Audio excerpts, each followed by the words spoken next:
एक गांव में 4 घनिष्ठ मित्र रहते थे। वे बचपन से साथ पढ़े लिखे और साथ खेले थे, लेकिन चारों की सोच और स्वभाव एक दूसरे से काफी अलग थे।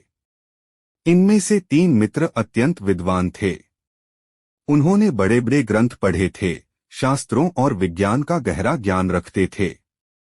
लोग उनके ज्ञान की प्रशंसा करते नहीं थकते थे। लेकिन उनकी एक बड़ी कमी थी, उन्हें व्यावहारिक जीवन का कोई अनुभव नहीं था। वे केवल किताबों की दुनिया में जीते थे। चौथा मित्र उनसे बिल्कुल अलग था। वह अधिक पढ़ा लिखा नहीं था, न ही बड़े ग्रंथों का ज्ञाता था, लेकिन उसमें व्यावहारिक बुद्धि, सूझबूझ और दूरदर्शिता भरपूर थी। वह हर काम करने से पहले उसके परिणामों के बारे में सोचता था। एक दिन चारों मित्रों ने सोचा कि केवल गांव में रहकर कुछ हासिल नहीं होगा। उन्होंने निश्चय किया कि वे राजधानी जाकर अपना भाग्य आजमाएंगे और अपने ज्ञान से धन तथा सम्मान प्राप्त करेंगे। चारों मित्र उत्साह से भरे हुए राजधानी की ओर चल पड़े। रास्ते में उन्हें एक घना और सुनसान जंगल पार करना पड़ा। जंगल में अजीब सी शांति थी। पक्षियों की आवाज भी कम सुनाई दे रही थी। चलते चलते उनकी नजर एक बड़े पेड़ के नीचे पड़ी, जहां कुछ बिखरी हुई हड्डियां पड़ी थीं। पहले विद्वान ने हड्डियों को ध्यान से देखा और गर्व से बोला, ये किसी साधारण जानवर की नहीं, बल्कि शेर की हड्डियां हैं। अगर इन्हें सही ढंग से जोड़ा जाए, तो मैं अपनी विद्या से पूरा कंकाल बना सकता हूँ। दूसरे विद्वान ने मुस्कुराते हुए कहा, यह तो बहुत आसान है।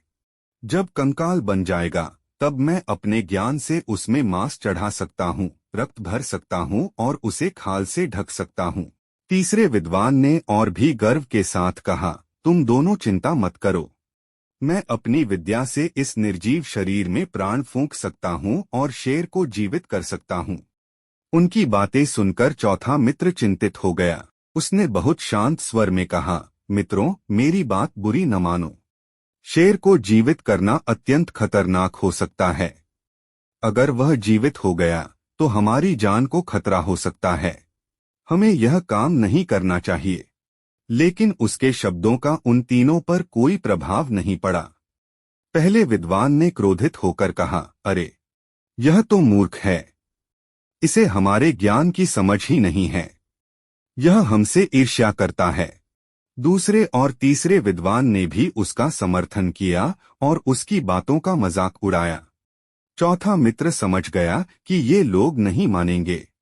उसने बुद्धिमानी से काम लिया। वह तेजी से पास के एक ऊंचे पेड़ पर चढ़ गया, ताकि खतरे से दूर रह सके। इसके बाद तीनों विद्वान अपने अपने ज्ञान का प्रयोग करने लगे। पहले विद्वान ने हड्डियों को जोड़कर शेर का पूरा कंकाल तैयार कर दिया।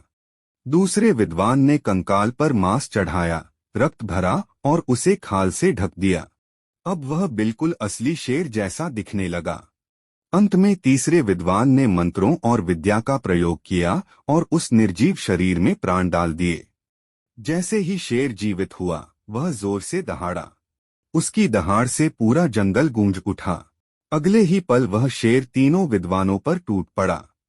अपने ज्ञान पर घमंड करने वाले वे तीनों विद्वान अपनी जान नहीं बचा सके और वहीं मारे गए। पेड़ पर बैठा चौथा मित्र यह सब देखकर दुखी भी हुआ और सबक भी सीख गया।